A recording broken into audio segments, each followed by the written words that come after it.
Praise God Almighty. Today, Father's Day.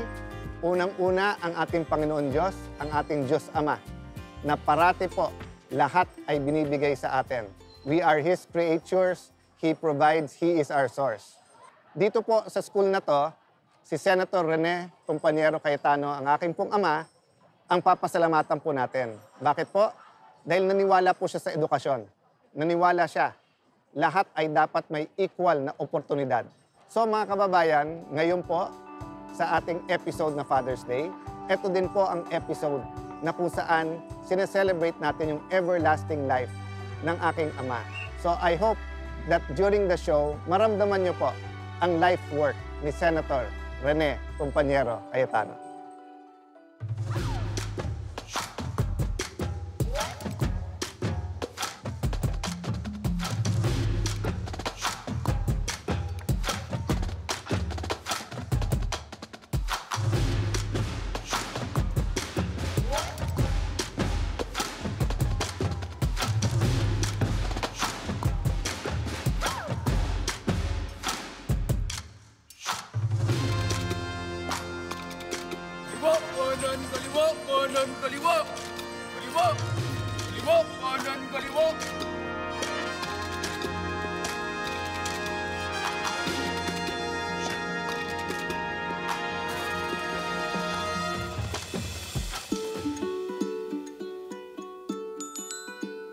Hello again, everyone.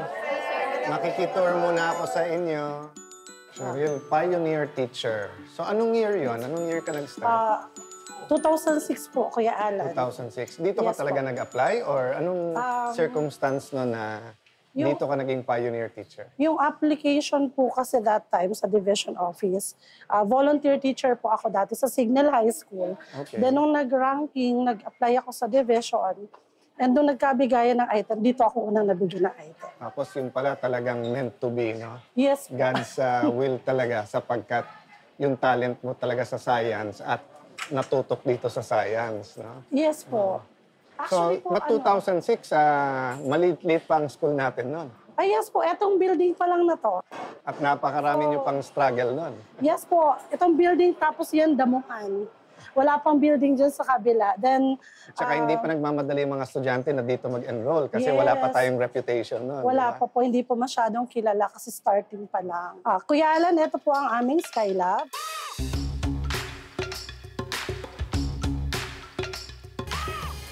So, eto na ang pinag-uusapan ng mga robotics at naalala ko nung umpisa pa lang ito, parang napakalayo sa atin. Pero balita ko, marami na kayong awards, tama ba? Yes, sir. Marami na Yes po. Actually, nag-start po kami ng robotics way back 2016. Before pa po. So, take me through it. So, etong kaharap nyo, Ito po mga sumo robots po namin. robots. Kino-construct po namin to fight with other robots sa gantong mat po. So, ang main goal po nito... kaya sumo, parang Opo, mga Japanese sumo wrestlers. Yes po. So, ang main goal po nito is mapatalsik po yung kalaban, yung opponent niya po. Well, guys, we're very happy to be here. No? As you know, yung school nyo carries the name of my father, Senator Rene Compañero Cayetano. Kilala siya nung lahat kasi about law.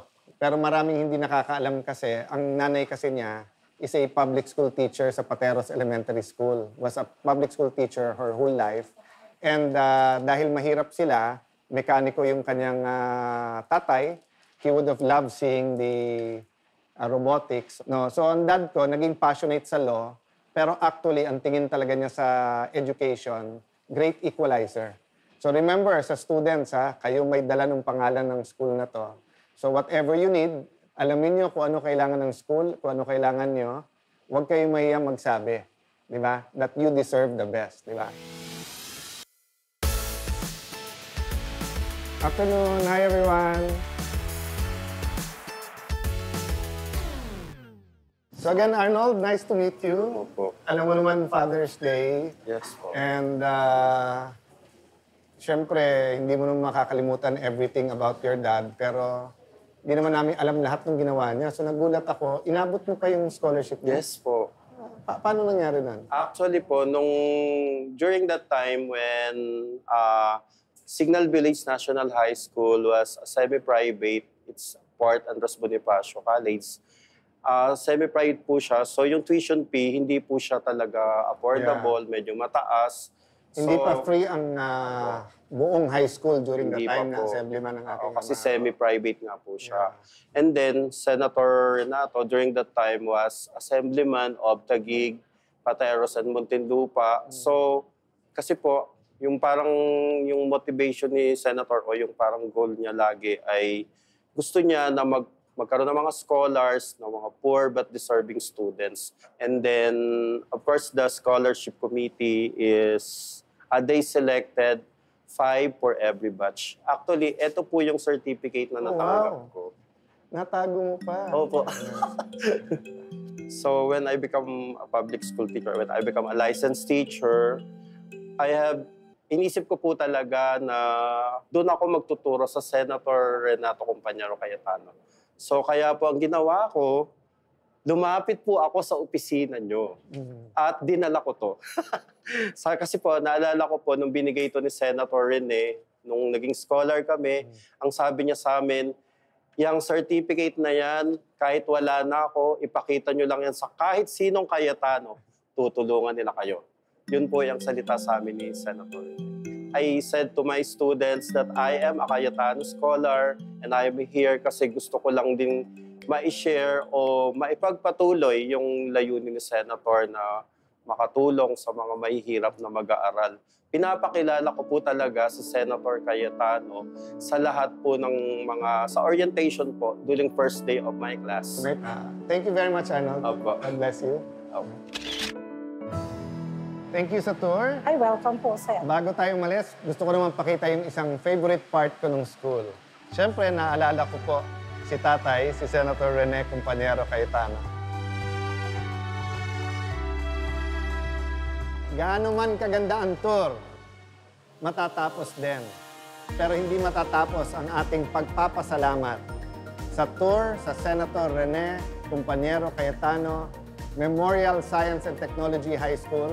Sa ating pong mga teachers, maraming salamat. Sa ating pong principal, Ma'am Ellen, salamat sa inyo. Sa ating pong mga estudyante, thank you for waiting for me and we give you all the love and we continue to fight for his legacy. Salamat, Senator Rene Compañero Cayetano.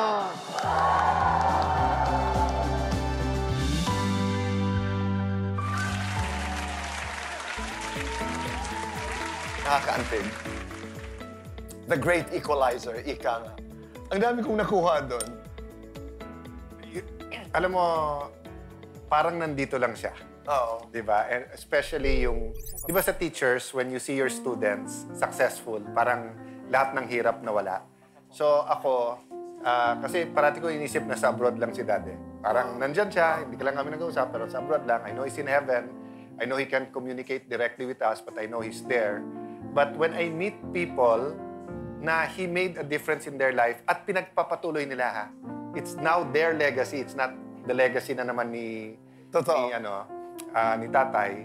Eh, parang I feel he's there. I feel he made a difference in this world. He made an impact. And right now, nais ko natin tawagin ang ilan sa mga teachers na nagpapatuloy. Ito na, nagpapatuloy na ng kanyang legacy. Narito po si Teacher Cheryl at Teacher Arnold.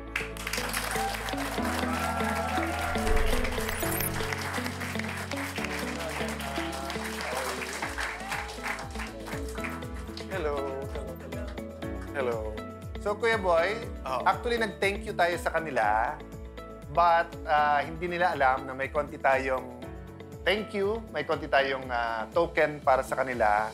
Kasi nga, feedback namin, you go beyond your duties as teachers sa pagiging head ng sa science, ma'am, at saka sir, yung katulad nun, no? Wala naman nagsabi na you have to give a introduction at the start kung sino si Rene Cayetano, di ba? So, konting thank you namin sa inyo.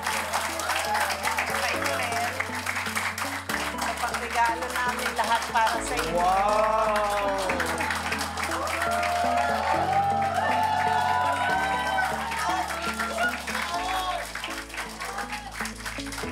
Cheryl, may nais ba kayong sabihin Maraming salamat po, Kuya Alan at Pia. Alam ko po, wala na po si Senator Rene Cayetano, pero patuloy po namin na binubuhay ang kanyang legacy. Maraming salamat po. Sir Arnold? Maraming salamat po, Senator Alan and Senator Pia. I'm proud that I belong to the first batch of Cayetano Scholar. And of course, as a former scholar, I'm there to inspire them to give the legacy of Senator Cayetano to them by teaching them well and so that they become a role model in our country. Thank you po. Maraming salamat. Sir Arnold, maraming salamat. Pagpatuloy mo ang iyong pag-inspire sa marami pang mga tao. Alan Pia Pic, maraming mga regalo, maraming mga papremyo po ang ating ipamamahagi sa ating studio audience. Yan po ay sa pagbabalik ng... Cayetano in Action with Boy Abunda would like to thank the following. Shomai King, Rica de la Merced Furniture Designs. For inquiries, call 0922-853-1668.